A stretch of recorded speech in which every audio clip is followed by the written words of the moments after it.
प्यारे विद्यार्थियों, अज असी ज्ञानी के कोर्स बारे गल करांगे।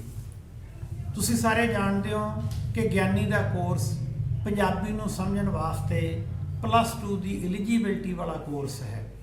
भावें इस कोर्स नूं +2 तो बाद करवाया जाता है, परंतु जदों इस दे विच पेश सिलेबस की गहराई नूं देखा जाता है तो उस दे विच बहुत सारिया ਸਾਹਿਤ ਨੂੰ ਸਮਝਣ ਅਤੇ ਜਾਣਨ ਦੀਆਂ ਉਹ ਗੱਲਾਂ ਵੀ ਪਈਆਂ ਹੁੰਦੀਆਂ ਜਿਹੜੀਆਂ ਆਮ ਤੌਰ ਤੇ ਵਿਦਿਆਰਥੀ ਹੈ ਜਿਹੜੇ ਉਹ ਐਮਏ ਦੇ ਵਿੱਚ ਪੜ੍ਹਦੇ ਆ। ਅੱਜ ਅਸੀਂ ਗਿਆਨੀ ਦੇ ਪੇਪਰ ਦੂਸਰੇ ਬਾਰੇ ਗੱਲ ਕਰਾਂਗੇ।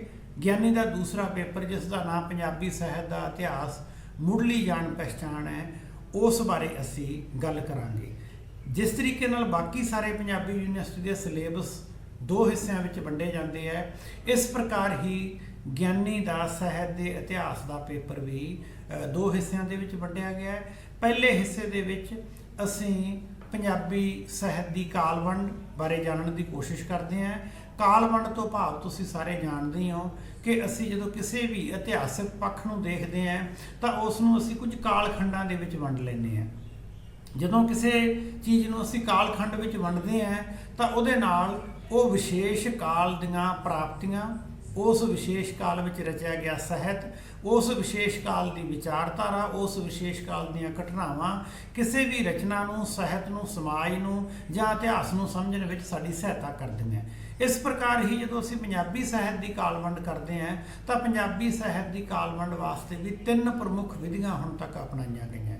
जिहड़ी पंजाबी साहित्य की कालवंड की पहली विधि है उस नूं प्रवृत्ति आधारित कालवंड कहा जाता है।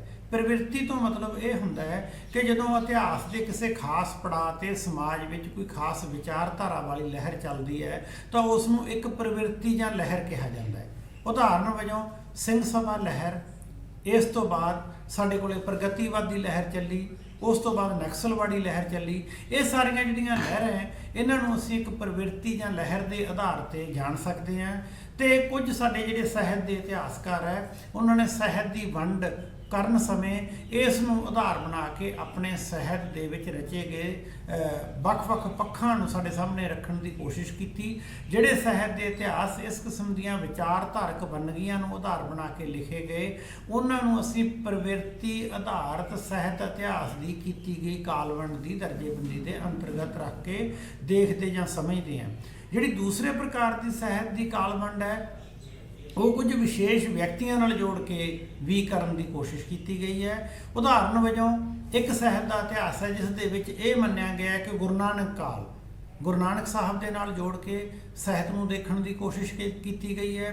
कुछ साहित्य नूं वो साहित्य मन्निया गया है जो गुरु नानक साहब तो पहला सी, कुछ साहित्य वो रखा जो गुरु नानक साहब के समय सिरजिया गया, कुछ साहित्य वो जिहड़ा गुरु नानक साहब तो बाद सिरजिया गया।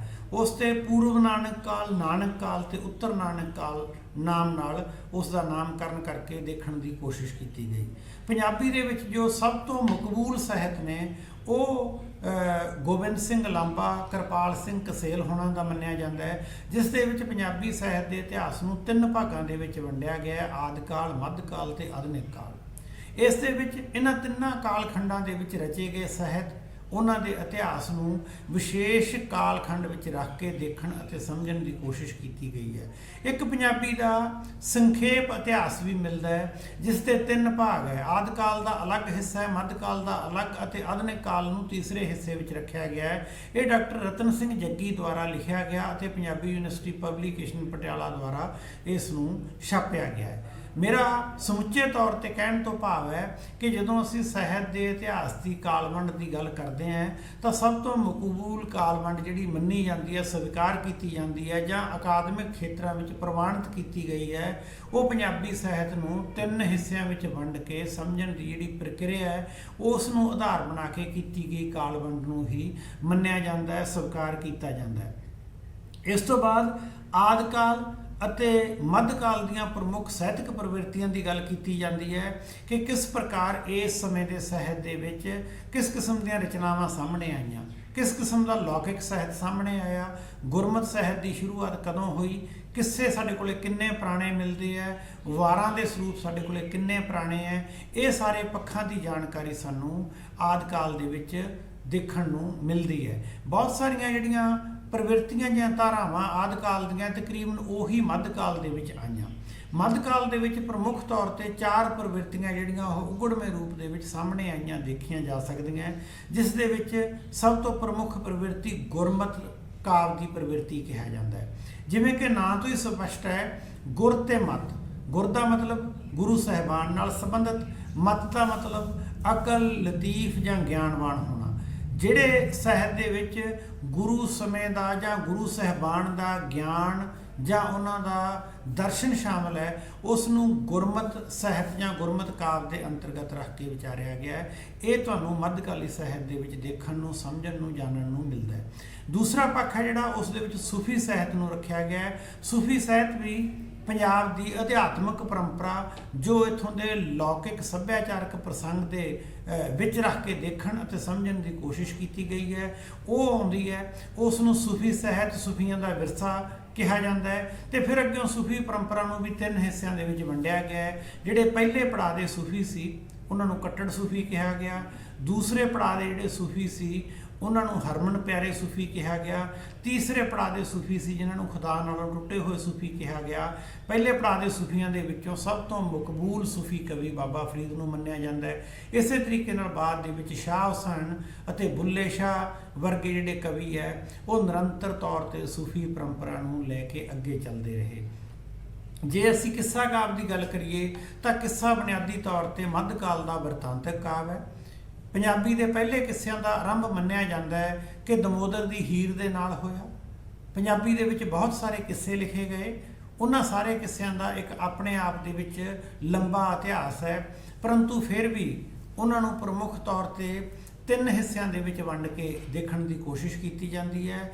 ਕੁਝ ਕਿੱਸੇ ਉਹ ਆ ਜਿਹੜੇ ਪ੍ਰੀਤ ਕਹਾਣੀਆਂ ਨਾਲ ਸੰਬੰਧਿਤ ਹੈ, ਦੂਸਰੇ ਕਿੱਸੇ ਉਹ ਆ ਜਿਹੜੇ ਯੋਧਿਆਂ ਨਾਲ ਸੰਬੰਧਿਤ ਹੈ, ਅਤੇ ਇੱਕ ਕਿੱਸੇ ਉਸ ਕਿਸਮ ਦੇ ਆ ਜਿਹੜੇ ਭਗਤਾਂ ਨਾਲ ਜਾਂ ਆਪਾਂ ਇਹ ਕਹਿ ਲਈਏ ਕਿ ਅਧਿਆਤਮਿਕ ਪੱਖ ਨਾਲ ਸੰਬੰਧਿਤ ਵੀ ਲਿਖੇ ਗਏ ਹੈ। ਇਹ ਤਿੰਨੇ ਪ੍ਰਮੁੱਖ ਪ੍ਰਵਿਰਤੀਆਂ ਰਾਹੀਂ ਅਸੀਂ ਕਿੱਸਿਆਂ ਨੂੰ ਦੇਖਣ ਦੀ, ਜਾਣਨ ਦੀ ਜਾਂ ਸਮਝਣ ਦੀ ਕੋਸ਼ਿਸ਼ ਕਰਦੇ ਹਾਂ। ਇਸੇ ਤਰੀਕੇ ਨਾਲ ਜਿਹੜਾ ਇਹ ਸਿਲੇਬਸ ਹੈ, ਇਸ ਦੇ ਆੜਾ ਭਾਗ ਦੇ ਵਿੱਚ ਤੁਹਾਨੂੰ ਆਧੁਨਿਕ ਸਾਹਿਤ ਬਾਰੇ ਜਾਣਕਾਰੀ ਦਿੱਤੀ ਜਾਊਗੀ।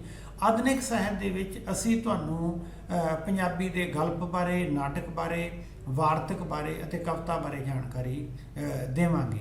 ਇਹ ਸਾਰੇ ਜਿਹੜੇ ਪੱਖ ਹੈ ਸਾਹਿਤ ਦੇ ਇਤਿਹਾਸ ਦੇ ਵਿੱਚ, ਇਹਨਾਂ ਨੂੰ ਕਿਵੇਂ ਸਮਝਿਆ ਜਾ ਸਕਦਾ ਹੈ, ਕਿਵੇਂ ਜਾਣਿਆ ਜਾ ਸਕਦਾ ਹੈ, ਉਹਦੇ ਵਿੱਚੋਂ ਪ੍ਰਮੁੱਖ ਬਲ ਹੈ ਜਿਹੜਾ ਉਹ ਪੰਜਾਬੀ ਗਲਪ ਦੇ ਉੱਪਰ ਦਿੱਤਾ ਗਿਆ ਹੈ। ਪੰਜਾਬੀ ਗਲਪ ਦੇ ਵਿੱਚ ਅਸੀਂ ਅੱਗਿਓਂ 2 ਹਿੱਸਿਆਂ ਦੇ ਵਿੱਚ ਪੰਜਾਬੀ ਗਲਪ ਨੂੰ ਵੰਡਦੇ ਹਾਂ। ਇੱਕ ਨੂੰ ਅਸੀਂ ਨਾਵਲ ਕਹਿੰਦੇ ਹਾਂ ਅਤੇ ਦੂਸਰੇ ਨੂੰ ਕਹਾਣੀ। ਨਾਵਲ ਅਤੇ ਕਹਾਣੀ ਨੂੰ ਪੇਸ਼ ਕਰਨ ਲਈ ਇਸ ਦਾ ਸਾਹਿਤਕ ਵਿਕਾਸ ਕਿਵੇਂ ਹੋਇਆ, ਮੁੱਢਲੇ ਨਾਵਲਕਾਰ ਕਿਹੜੇ ਹੋਏ, ਪੰਜਾਬੀ ਨਾਵਲ ਦੇ ਵਿੱਚ ਕਿਹੜੀਆਂ ਪ੍ਰਵਿਰਤੀਆਂ ਆਈਆਂ, ਜਾਂ ਪੰਜਾਬੀ ਕਹਾਣੀ ਨੇ ਵਿਕਾਸ ਕਿਵੇਂ ਕੀਤਾ, ਇਹ ਜਿਹੜੇ ਸਾਰੇ ਦੇ ਸਾਰੇ ਪੱਖ ਹੈ, ਇਹਨਾਂ ਨੂੰ ਸਮਝਣ ਵਾਸਤੇ ਸਾਨੂੰ ਨਾਵਲ ਅਤੇ ਕਹਾਣੀ ਦਾ ਇਤਿਹਾਸ ਹੈ ਜਿਹੜਾ, ਇਹਨੂੰ ਚੰਗੀ ਤਰ੍ਹਾਂ ਸਮਝਣ ਅਤੇ ਦੇਖਣ ਦੀ ਲੋੜ ਹੈ। ਇਹ ਸਾਰੀ ਗੱਲਬਾਤ ਤੋਂ ਸਾਡਾ ਭਾਵ ਇਹ ਹੈ ਕਿ ਜਿਹੜੇ ਵੀ ਵਿਦਿਆਰਥੀ ਗਿਆਨੀ ਕਰਨ ਆਉਣਗੇ, ਉਹਨਾਂ ਨੂੰ ਸਾਹਿਤ ਦੇ ਇਤਿਹਾਸ ਨੂੰ ਸਮਝਣਾ ਅਤੇ ਜਾਣਨਾ ਬੇਹੱਦ ਜ਼ਰੂਰੀ ਹੈ, ਕਿਉਂਕਿ ਜਿੰਨਾ ਚਿਰ ਤੱਕ ਤੁਹਾਨੂੰ ਸਾਹਿਤ ਦੇ ਕਾਲਾਂ ਦਾ, ਸਾਹਿਤ ਦੀ ਕਾਲ ਵੰਡ ਦਾ ਅਤੇ ਸਾਹਿਤ ਦੇ ਵਿਕਾਸ ਦੇ ਰੁਖ ਦਾ ਪਤਾ ਨਹੀਂ ਲੱਗੇਗਾ, ਉਨੇ ਸਮੇਂ ਤੱਕ ਤੁਸੀਂ ਸਾਹਿਤ ਨੂੰ ਅੱਛੇ ਤਰੀਕੇ ਨਾਲ ਸਮਝ ਨਹੀਂ ਸਕਦੇ, ਜਾਣ ਨਹੀਂ ਸਕਦੇ। ਇਹਦੇ ਲਈ ਇੱਕ ਪ੍ਰਮੁੱਖ ਵਿਧੀ ਇਹ ਮੰਨੀ ਜਾਂਦੀ ਹੈ ਕਿ ਵਿਦਿਆਰਥੀ ਇੱਕ ਵੱਡਾ ਚਾਰਟ ਬਣਾਉਂਦੇ ਹੈ। ਉਸ ਦੇ ਇੱਕ ਪਾਸੇ ਉਹ ਪ੍ਰਮੁੱਖ ਕਾਲ ਲਿਖਦੇ ਹੈ ਕਿ ਆਦਿ ਕਾਲ ਦਾ ਸਮਾਂ ਇਹ ਸੀ, ਮੱਧ ਕਾਲ ਦਾ ਸਮਾਂ ਇਹ ਸੀ ਅਤੇ ਆਧੁਨਿਕ ਕਾਲ ਦਾ ਸਮਾਂ ਇਹ ਚੱਲ ਰਿਹਾ ਹੈ। ਇਹਨਾਂ ਤਿੰਨਾਂ ਦੇ ਅੱਗੇ ਉਹ ਵੱਖ-ਵੱਖ ਪ੍ਰਵਿਰਤੀਆਂ ਲਿਖਦੇ ਆ ਤੇ ਉਹਨਾਂ ਪ੍ਰਵਿਰਤੀਆਂ ਦੇ ਪ੍ਰਮੁੱਖ ਸਾਹਿਤਕਾਰਾਂ ਦੇ ਨਾਂ ਲਿਖਦੇ ਆ। ਇਸ ਤਰੀਕੇ ਨਾਲ ਕੀ ਹੁੰਦਾ ਹੈ ਕਿ ਵਿਦਿਆਰਥੀਆਂ ਕੋਲ ਇੱਕ ਮੋਟਾ ਜਿਹਾ ਨਕਸ਼ਾ ਤਿਆਰ ਹੋ ਜਾਂਦਾ ਹੈ ਕਿ ਪੰਜਾਬੀ ਸਾਹਿਤ ਦੇ ਇਤਿਹਾਸ ਨੂੰ ਕਿਸ ਪ੍ਰਕਾਰ, ਕਿਸ ਰੂਪ ਦੇ ਵਿੱਚ ਸਮਝਿਆ ਜਾਂ ਜਾਣਿਆ ਜਾ ਸਕਦਾ ਹੈ। ਜਿਹੜੇ ਵੀ ਵਿਦਿਆਰਥੀ ਸਾਡੇ ਕੋਲੇ PCP ਲਾਉਣ ਆਉਣਗੇ, ਉਹਨਾਂ ਕੋਲੇ ਸਾਹਿਤ ਦੇ ਇਤਿਹਾਸ ਨੂੰ ਪੜ੍ਹਨ ਦੀਆਂ ਬਹੁਤ ਸਾਰੀਆਂ ਆਪਸ਼ਨ ਹੈ। ਜਿਵੇਂ ਮੈਂ ਪਹਿਲਾਂ ਵੀ ਗੱਲ ਕੀਤੀ ਹੈ ਕਿ ਪੰਜਾਬੀ ਸਾਹਿਤ ਦੀ ਉਤਪਤੀ ਤੇ ਵਿਕਾਸ ਹੈ ਜਿਹੜਾ ਕਿਰਪਾਲ ਸਿੰਘ ਕਸੇਲ ਅਤੇ ਗੋਬਿੰਦ ਸਿੰਘ ਲਾਂਬਾ ਹੋਣਾ ਦਾ ਸਾਹਿਤ ਦਾ ਇਤਿਹਾਸ ਹੈ। ਪੰਜਾਬੀ ਸਾਹਿਤ ਦਾ ਆਲੋਚਨਾਤਮਕ ਇਤਿਹਾਸ ਸਾਨੂੰ ਪੜ੍ਹਨ ਨੂੰ ਮਿਲਦਾ ਹੈ। ਪੰਜਾਬੀ ਸਾਹਿਤ ਦਾ ਬਿਰਹਤ ਇਤਿਹਾਸ ਹੈ ਇੱਕ ਉਹ ਮਿਲਦਾ ਹੈ। ਹਿਸਟਰੀ ਆਫ ਪੰਜਾਬੀ ਲਿਟਰੇਚਰ ਅੰਗਰੇਜ਼ੀ ਦੇ ਵਿੱਚ ਲਿਖਿਆ ਹੋਇਆ ਪੰਜਾਬੀ ਸਾਹਿਤ ਦਾ ਇਤਿਹਾਸ ਮਿਲਦਾ ਹੈ।